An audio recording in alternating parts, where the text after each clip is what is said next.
In cooperation with James Gay and Barbara Tetley Anderson, the Iron County Historical Society received copies of digitized scans of photographs from 3 albums in the possession of Barbara. These photographs document multiple generations of the Tetley and Gay families. While many of the photos are of subjects yet to be identified, many of the others are known. Using these photos, other photos donated by James Gay, photos from the Historical Society's collection, and photos from other sources, the following program was made possible.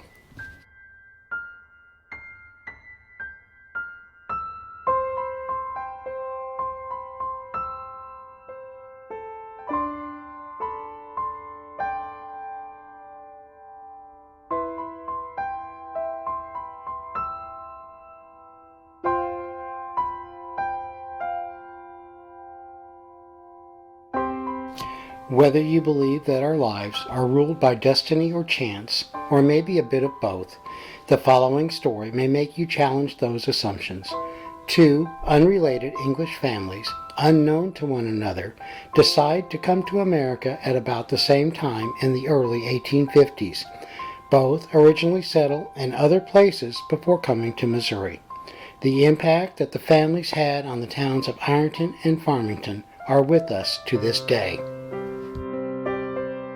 The Gay family story starts in the southwest part of England at Cholmondeley in Devon, and their paternal surname wasn't Gay, but Tucker. More on how it became Tucker Gay and finally Gay a bit later.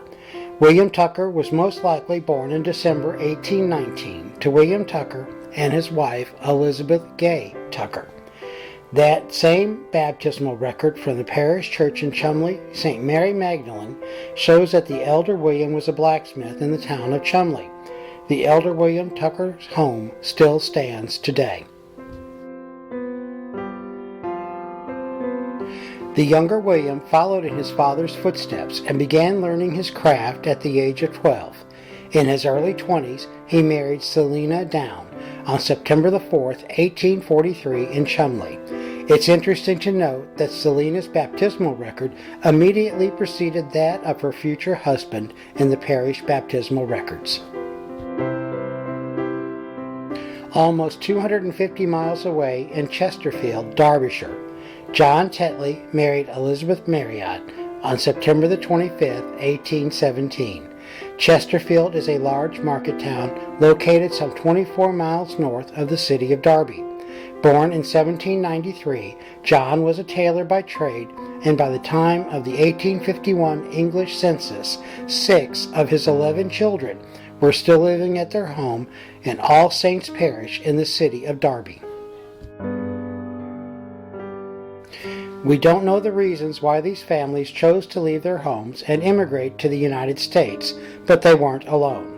All told, close to 250,000 English citizens came to the United States in the 1850s. Both families embarked on their journeys from Liverpool, and it's almost a certainty that they traveled by sail.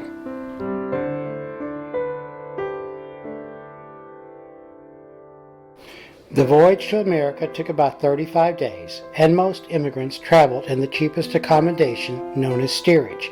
It was frequently overcrowded with poor ventilation. Diseases such as cholera and typhus frequently reached epidemic proportions, with scores of immigrants dying as a result.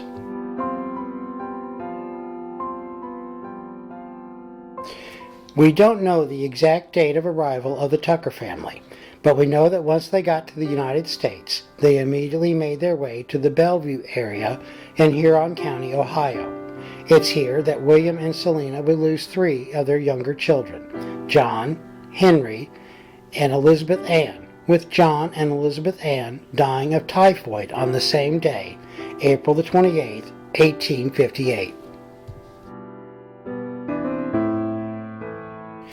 John Tetley and his oldest son, also named John, arrived in America first, with John's wife Elizabeth, 5 of their children, and 1 teenage grandson arriving in Boston on October the 1st, 1852. It's here that the Tetley family first made their home in the United States. It was in the Boston area that daughters Anne and Elizabeth Tetley would both marry and spend the rest of their lives. At some point during the 1850s, the parents, John and Elizabeth Marriott Tetley, made their decision to return to England. It was in the latter half of the 1850s that members of both the Tetley and Gay families started making their way to Missouri. Tetley grandson, Frederick, may have been the first of the Tetley family to arrive in Missouri, possibly as early as 1857 when he came to St. Louis and trained as a carpenter. He then appears to have moved to Iron County, where on November the 15th, 1860, he married Elizabeth Bland. From a prominent political family, Elizabeth had been sent to Arcadia to live with the Reverend Jerome Berryman and attend the Arcadia High School. Son George J. Tetley and possibly his brother Edwin A. Tetley were in Iron County by 1859, as Iron County marriage records recorded George's marriage to Harriet Brill in January of that year. In turn, brother Edwin A. Tetley is listed in George's household in the 1860 U.S. federal census for Iron County. Edwin would eventually return to England. William Tucker, his wife Selina, and their family moved from Ohio to St. Francis County, Missouri in 1859, and it was at this time that William Tucker changed the family surname to Tucker Gay. Evidence suggests that the name change was made to distinguish them from other Tuckers, including 3 William Tuckers who were already well established in St. Francis County when our William Tucker family arrived there. The surname would later be shortened to Gay. The remaining Tetley sons, Robert and John Tetley, are in the Farmington area of St. Francis County, possibly as early as 1862, and it is here that the members of the Tetley and Gay families first meet. The outcome of these two families' choices to move to Iron and St. Francis counties have had and continue to have a significant impact on the history of these two counties and especially on the cities of Ironton and Farmington. And it isn't just Ironton and Farmington.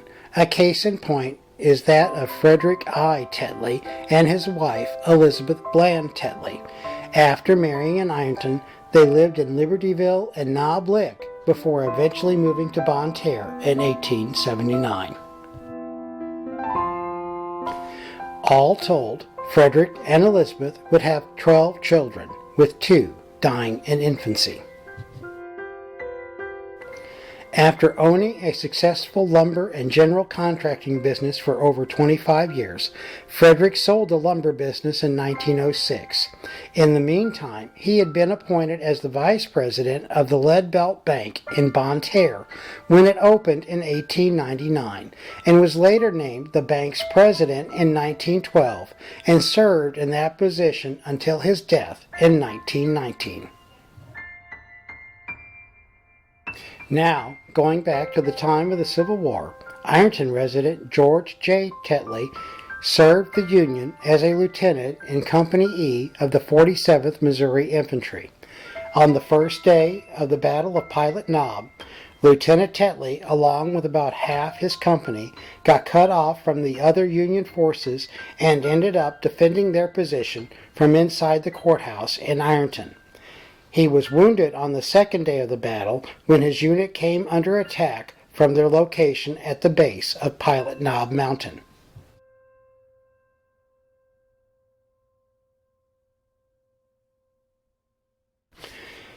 We know that George stayed in Ironton after his discharge in March 1865, as he opened a store there.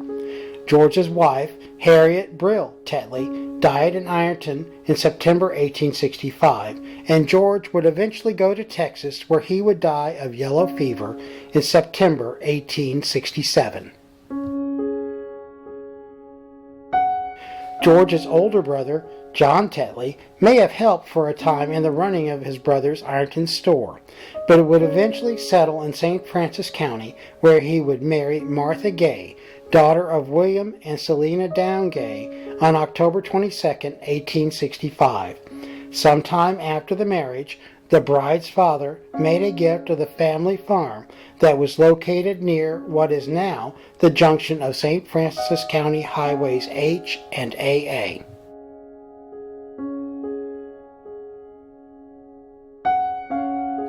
The couple remained on the farm until their deaths, with John dying on May 29, 1902, and Martha on January 10, 1918. Of interesting note, some 50 friends and neighbors of Martha Tetley had to pitch in to help shovel snow so that the funeral procession bearing Martha Tetley could get to town. The exact arrival date of John Tetley's younger brother Robert isn't known. We do know that he was here by 1868, as depending on the source you choose to use, he married Anne Gay Heckelman, the daughter of William and Selina Downgay, in either January or December 1868. Robert served as the administrator for his wife's first husband's estate in late 1872, and informally adopted Anne's son by her first marriage, John Henry Heckelman, and changed his surname to Tetley. In 1869, the couple opened a jewelry store at 14 East Columbia Street in Farmington. The first floor contained the store, and the second was where the family lived and where all of Anne and Robert's children were born. The restored building survives today, and a plaque on the side of the building documents it as the oldest brick building in downtown Farmington. After Robert's death in 1907, George took over the operation of the jewelry store until his own death in 1946.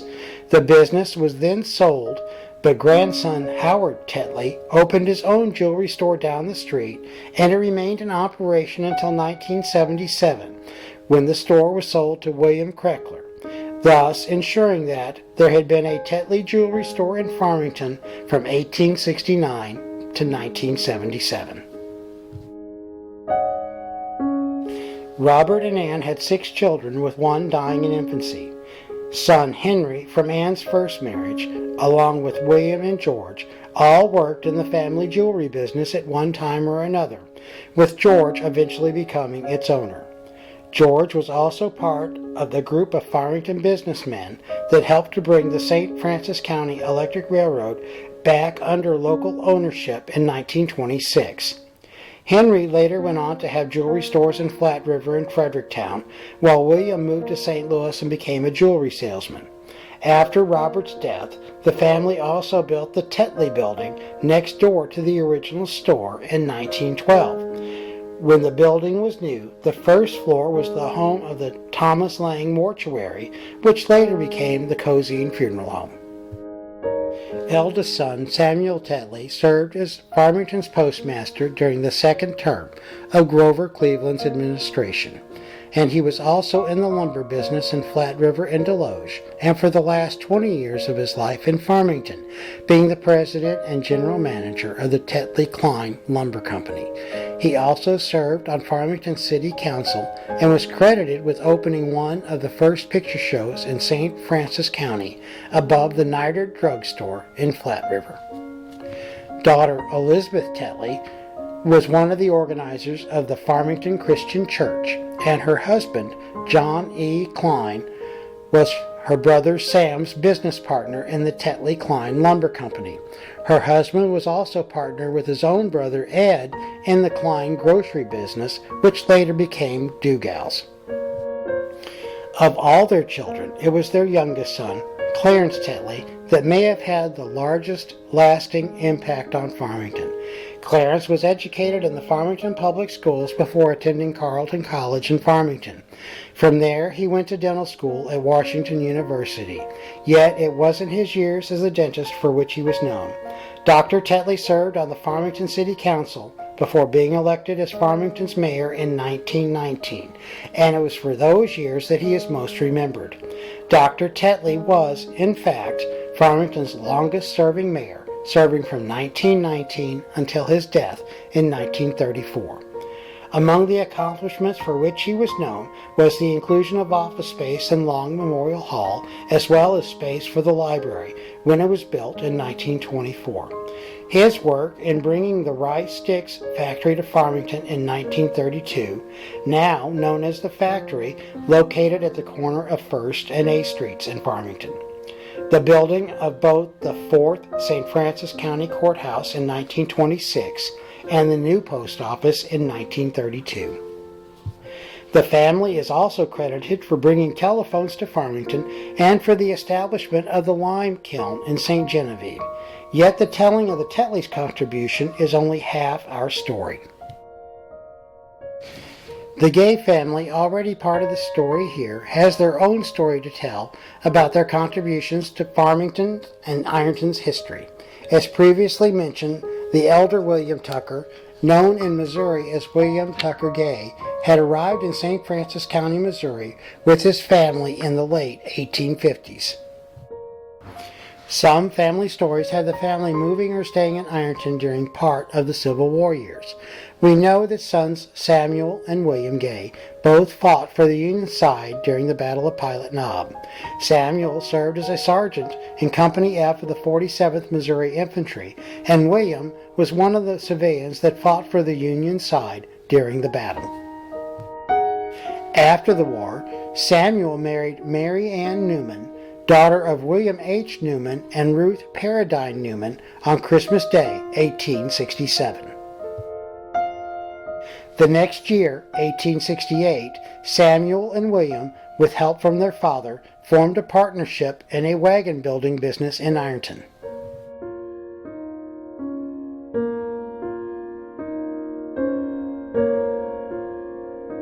Younger brother William Gay married Lucy Logan, daughter of John V. Logan, Iron County's first elected presiding county judge, on Christmas Day, 1871.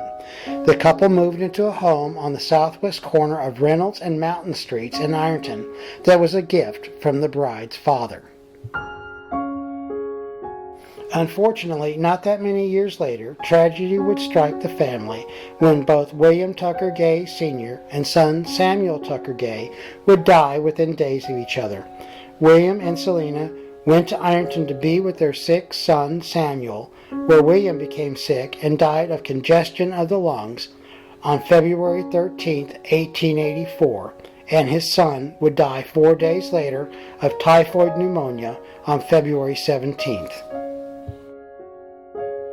At the time of Samuel Gay's death, his widow, Mary Ann Newman Gay, was left with 5 young children to raise.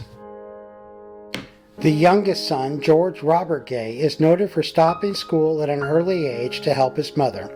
He worked as an apprentice for his Uncle William at the family's wagon shop, becoming a full-fledged blacksmith at the age of 14. Part of his work helped finance older brother Roger's medical education. George eventually attended college himself, returned to Ironton, and later became a partner in the establishment of a hub factory in North Ironton with Captain Ellery Clark of Racine, Wisconsin. George married Olga Schmitz on January 27, 1897. George sold his interest in the hub factory to the Baldwin brothers in 1902 and eventually moved to Little Rock, Arkansas, where he opened a manufacturing business with his old partner, Captain Ellery Clark, and his Uncle William. George's older brother, Roger William Gay, attended medical school at Beaumont College, which would later become part of Washington University. On November 8, 1893, he married Rebecca Adeline Pettit. The couple moved to Ironton, where they established the Arcadia Valley Drug Store in 1897.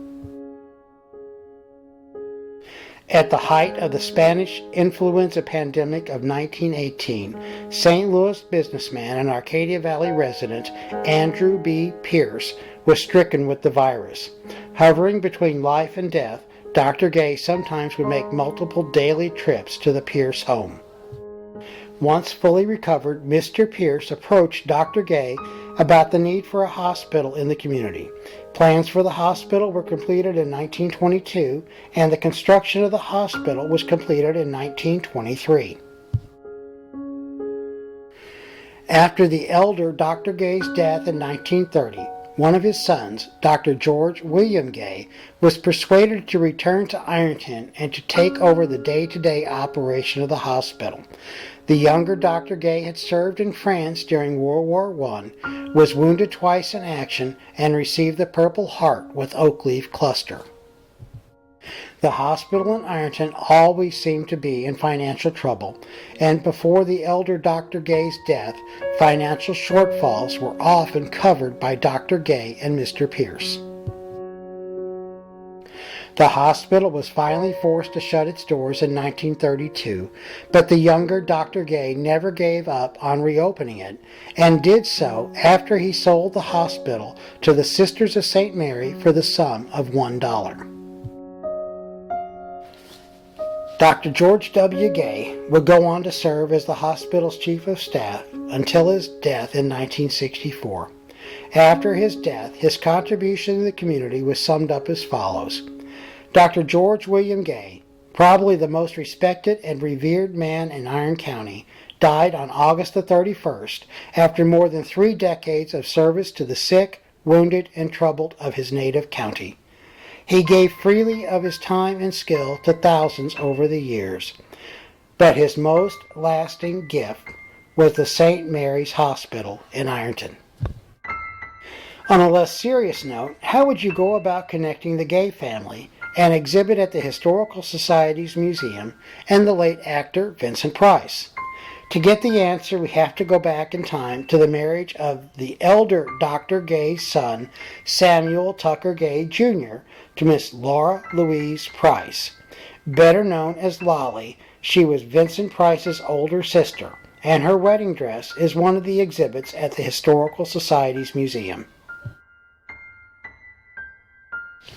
Returning now to William T. Gay, he, along with his family, moved in 1886 to the home that they had built on the southwest corner of Reynolds and Shepherd Streets in Ironton. Years later, the house would be renamed as the Green Roof Inn, a bed and breakfast operated by the late John and June Hefner. Later in his life, William had business and other dealings in Ironton that went far beyond his interest in his wagon-making business. In 1897, he entered into a mercantile business with Fred Kendall Sr., and after Fred Sr.'s death, he continued the partnership with Fred's son, Fred Jr. William was also a director and president of the Bank of Ironton and a director and vice president of the Clark and Gay Hub Factory. He also served as a judge on the county court and served 1 term in the Missouri House of Representatives. And so our story of 2 unrelated English families immigrating to America comes to an end. In many ways, they are like all of our own immigrant families that came to the United States to seek a better life and future. Yet, the contributions of these 2 families to 2 Missouri towns where they made their homes have transcended time.